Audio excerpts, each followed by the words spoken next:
बाबर आजम में इतनी पोटेंशियल है कि अब उनको अपने टेम्परामेंट को बताना है दुनिया में कि वो एक विव रिचर्ड्स हैं। विव रिचर्ड्स जितना बड़ा मुकाबला होता था उतनी बड़ी इनिंग्स खेलते थे वो। तो इनको, मुझे लगता है कि ये जो रेस्ट के बाद जब वापस आएंगे कि अपने आप को रीडिस्कवर करें। यार रमीज राजा साहब जो है ना बड़े महान आदमी है, उसमें कोई दो राय नहीं। वो कहा विव रिचर्ड्स और कहा बाबर आजम भाई, कहा दिल गुर्दा विव रिचर्ड्स का और कहा दिल गुर्दा बाबर का। अच्छा, रमीज राजा एक बहुत बड़ा नाम है पाकिस्तान क्रिकेट का और उनकी गुफ्तगू हमेशा से बहुत एक बड़े लेवल पर सुनी जाती है और उनका ये मानना है अगर बाबर आजम को सर विवियन रिचर्ड बनना है, लेकिन ये किसी को किसी के साथ कंपैरिजन करना, don't you think it's a kind of agenda? मैं एक्सप्लेन करता हूँ। बाबर पाकिस्तान के नंबर 1 बैटर है। क्या परफॉर्मेंस है 2 साल में, बताएं प्लीज। 18 नाम के अच्छे प्लेयर है। जब वो 100 करेगा तो प्रोडक्ट कहा गया उनको जी पे। भाई सब बोलते हैं, ठीक है, हमारे एक्स क्रिकेटर बोलते हैं। परफॉर्मेंस तो बताओ यार। रमीज राजा अपने आप को खुद ही एक्सपोज कर रहे हैं क्योंकि आजकल उनकी ऑडियंस है बाबर फैन क्लब और वहीं उनकी ऑडियंस इर्द गिर्द घूमती है। वो कहते हैं बातों बातों में कि मतलब विराट कोहली का कंपैरिजन बस नहीं था कि आप बाबर अपने आप को प्रूफ करके दिखाए कि वो विव रिचर्ड्स की तरह। आप मतलब मैं सिर्फ ये पूछता हूँ कि भाई मेरे, आप मुझे बताओ तो सही कि यार ऐसा क्या इतने मैचेस बाबर ने जिता दिए पाकिस्तान को अक्रॉस ऑल 3 फॉर्मेट्स कि हम कहें कि नहीं यार ये तो बहुत, मतलब विव रिचर्ड्स से आप कंपेयर कर रहे हो? खुदा खौफ करो यार, विव रिचर्ड्स वो आदमी था जो फ्रैंकफर्ट में इमरान खान जैसे को मतलब जो है वो छक्के के लिए पुल करता था। विव वाज विव यार, किंग था वो बैटिंग में, और ये बात कर रहे हैं बाबर को उनसे कंपेयर कर रहे हैं। तो बाबर को रेड लाइन बनाया किसने? किसने बनाया? किसने बनाया? X chairman PCB. कौन? जो उस टाइम पे थे रमीज राजा। आप पानी को क्या मम बोलते हैं? अच्छा, रमीज राजा एक बहुत बड़ा नाम है पाकिस्तान क्रिकेट का और उनकी गुफ्तगू हमेशा से बहुत एक बड़े लेवल पर सुनी जाती है और उनका ये मानना है अगर बाबर आजम को सर विवियन रिचर्ड बनना है, तो आप मुझे ये बताएं कि रमीज राजा एक ऐसा नाम है कि जिनसे जुड़ी हर बात जो है ना वो इम्पैक्ट रखती है और रमीज राजा बाबर आजम के हक में बोले हैं, कोई मसला नहीं है, उनको बोलना चाहिए, बिल्कुल बोलना चाहिए, लेकिन ये किसी को किसी के साथ कंपैरिजन करना, don't you think it's a kind of agenda और it's just about to portray something? देखें हमारी सबसे बुरी आदत ये है कि हम जब साउथ शकील शो करता है उसको हम ड्राविड के साथ मिलाना शुरू कर देते हैं और जब हमारा बाबर आजम जो है वो शो करता है हम उसको विराट कोहली बना देते हैं। अगले मैच में आउट होता है तो उसको जिम्बाब्वे कहने शुरू कर देते हैं। तो ये तो हमारा अलमी है कि हम लोग जो है वो चढ़ते सूरज को सलाम करते हैं। बाबर आजम को हुआ क्या है? किस चीज पे? किसी भी चीज में परफॉर्मेंस को क्या हुआ है, मतलब वो उनके एटीट्यूड को क्या हो गया है? ये बाबर क्यों नहीं है जो पहले वाला प्रेशर होता है जस्ट। तो what happened to him actually? What is the pressure? Why is he not performing? Pressure यही होता है जब तो परफॉर्मेंस क्यों नहीं आ रही, कोई उन पर काम क्यों नहीं कर रहा? ये कभी नहीं हो सकता कि अच्छे प्लेयर पे बैड पैच ना आए। ये आराम ना लेने की वजह से भी आप लोग जो है वो थकावट का शिकार हो जाते हैं और ज़हनी तौर पर आप टॉर्चर होते हैं। यही एक प्रॉब्लम है। ठीक है, हमारे प्लेयर्स को इनसिक्योरिटी है। अब बाबर वापस आए हैं, कामरान गुलाम ने उनकी जगह तो नहीं खाई। अब देखे ना, बाबर नहीं है ना जिम्बाब्वे के स्क्वाड में, नसीम भी नहीं है, शाहीन भी नहीं है, होना भी नहीं चाहिए। यस, घर की मुर्गी दाल बराबर, यही होता है ना। बिल्कुल। तो इन्हें वाह की जा रही है, किस बात की वाह? पहले ही मैच में अपना अमेरिका से आ रहे, किस बात के बड़े कोई है? दुनिया बोलती है, मैं हंसता हूँ कि बाबर हमारी रेड लाइन है। तो बाबर को रेड लाइन बनाया किसने? किसने बनाया? X chairman PCB. कौन? जो उस टाइम पे थे रमीज राजा। आप पानी को क्या मम बोलते हैं?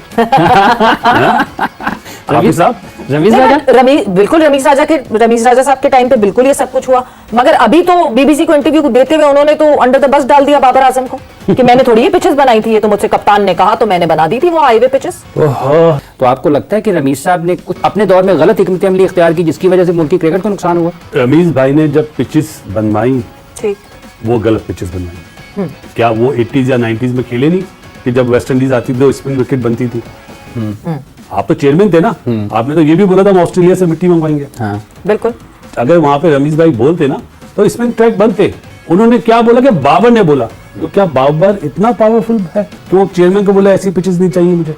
नहीं, तो उनके टेन्योर में तो इतना ही पावरफुल था बाबर। अरे मैं एक्सप्लेन करता हूँ। बाबर पाकिस्तान के नंबर 1 बैटर है। क्या परफॉर्मेंस है 2 साल में, बताएं प्लीज। 18 नाम के अच्छे प्लेयर है। जब वो 100 करेगा तो प्रोडक्ट कहा गया उनको जी पे। भाई सब बोलते हैं, ठीक है, हमारे एक्स क्रिकेटर बोलते हैं। परफॉर्मेंस तो बताओ यार। मैं उन बुजुर्गों में रहता हूँ सवेरा, जो सुबह मुझे फजर के बाद पूछते हैं बाबर दोबारा आउट हो गया। बाबर आजम के ऊपर वैसे ही बड़ा प्रेशर था। जब से बाबर आजम का करियर शुरू हुआ, वो थोड़ा सा लाइमलाइट के अंदर आए, तो लोगों ने विराट कोहली से मिलाना शुरू कर दिया। वैसे सारी हाइप के अंदर बाबर आजम को सेल्फ बिलीफ कहीं खो गया है।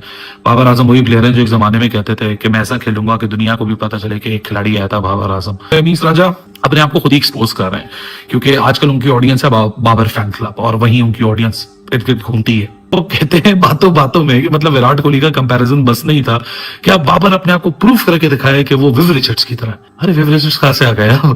मतलब विव रिचर्ड्स का खेलने का तरीका, बाबर का खेलने का तरीका। मैं कहता हूं ये जो बाबर का फैन क्लब है ना, 99% of the hate that Babar Azam receive is because of these people, his fan club, his media handlers, like people like Rameez Raja, Tanveer Ahmed, इस तरह के जो लोग हैं ना, 99.9% बाबर को ट्रोल या खुद कराते हैं। बाबर ने कभी अपनी जबान से ऐसे भंडे नहीं मारे, कभी उसने कोई कंपैरिजन नहीं किया अपना, कभी उसने कोई ये नहीं बोला मैं इससे ग्रेट हूं। वो एक अलग बात है, सारी बातों का असर बाबर की पर्सनैलिटी पे जरूर हुआ कि जहां बाबर सबकॉन्शियस माइंड में लेके बैठ गया कि मैं विक्टिम कार्ड हूं। लेकिन हकीकत है कि बाबर ने कभी नहीं बोला I am better than Virat, और मेरा फोकस विराट के करियर को के जो रिकॉर्ड्स उसको तोड़ना है। ठीक है, वो सारा चीजें नैरेटिव मीडिया पे चलता है। विव रिचर्ड से मिला दिया ऑल मतलब ना 3 में ना 13 में ले जाओ बाबर को, एक प्रेशर से वो निकल नहीं रहा विराट कोहली वाले कंपैरिजन से।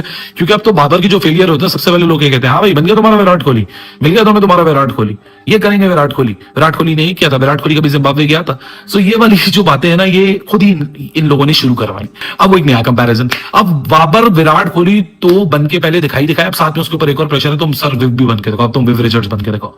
अबे विव रिचर्ड्स उस जमाने की बला थी, उस जमाने के जो बॉलर से वो थर थर कांपते थे। मतलब अब तो कोई ऐसे बैटर नहीं है जो विव जैसे थर थर कांप रहे हो। मतलब अब तो पूरी क्रिकेट ही तब्दील हो चुकी है कि पहले एक प्रेशर कम था, पहले एक नैरेटिव कम थे, अब एक और नैरेटिव डाल दिया आपने बाबर के सर पे। अब तुम सर विव रिचर्ड्स बन के दिखाओ हमें, तो हम तुम्हें मानेंगे भाई साहब तुम कितने पानी के अंदर हो। तो कमाल है यार, पाकिस्तान क्रिकेट में जो कम हो, जो ज्यादा हो वो कम है।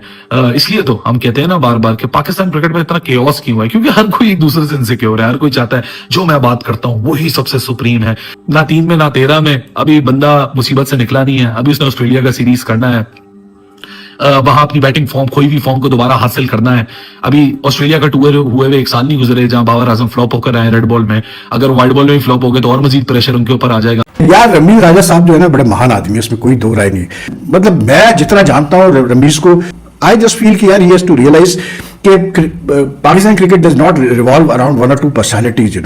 आपको जो है ये जहन से सोच निकाल देनी चाहिए कि बाबर आजम पे से क्रिकेट चल रही है। अब आप सुनिए वो क्या कारण है, आप सोचिए, इससे आप अंदाजा कर लें। There is so much potential in Babar Azam. अब उनको अपने टेम्परामेंट से बताना है दुनिया में कि वो एक विव रिचर्ड्स है। Now he has to prove to the world with his temperament that he is Viv Richards. वो कहाँ विव रिचर्ड्स और कहाँ बाबर आजम भाई, कहाँ दिल गुर्दा विव रिचर्ड्स का और कहाँ दिल गुर्दा बाबर का। आप मतलब मैं सिर्फ ये पूछता हूं कि भाई मेरे, आप मुझे बताओ तो सही कि यार ऐसा क्या इतने मैचेस बाबर ने जिता दिए पाकिस्तान को अक्रॉस ऑल 3 फॉर्मेट्स कि हम कहें कि नहीं यार ये तो बहुत, मतलब विव रिचर्ड्स से आप कंपेयर कर रहे हो। खुदा खौफ करो यार, विव रिचर्ड्स वो आदमी था जो फ्रंटफुट पे इमरान खान जैसे को मतलब जो है वो छक्के के लिए पुल करता था। सोचिए आप जरा यार, वो किसी मतलब विव यार किंग था वो बैटिंग में। और ये बात कर रहे हैं बाबर को उनसे कंपेयर कर रहे हैं। बाबर को बिल्कुल बताना है जी, तो उनको मौके बहुत दिए गए हैं बताने के लिए। तो आप बताएं बाबर साहब, आप जो भी वो बताना चाहते हैं। गए वो ऑस्ट्रेलिया, गलती कभी नहीं मानेंगे अपनी भाई, कुछ हो जाए मतलब दुनिया जाए एक तरफ, इन्होंने नहीं माननी अपनी गलती कभी भी। इन्होंने नहीं कभी कहना कि हाँ यार हमसे गलती हो गई या हमसे बंड हो गया, हम इंसान है, हमसे भी हो सकती है, ठीक है, I should have done that या I should have handled it in a better way, बात खत्म हो जाती है। लेकिन नहीं, रमीज राजा ये कैसे कर सकते हैं? रमीज राजा तो बहुत स्मार्ट आदमी है भाई, इंटेलिजेंट आदमी है, हम सब बेवकूफ है। दोस्तों रमीज राजा ने बाबर आजम को विव रिचर्ड से अच्छा बताया। यह देख पाकिस्तानी मीडिया ने रमीज राजा को कहा कौन सा सस्ता नशा करता है वे। रमीज राजा हमेशा अपने उल्टे सीधे बयान के लिए मशहूर रहते हैं। दोस्तों आपको ये वीडियो कैसा लगा कमेंट कर हमें ज़रूर बताएं।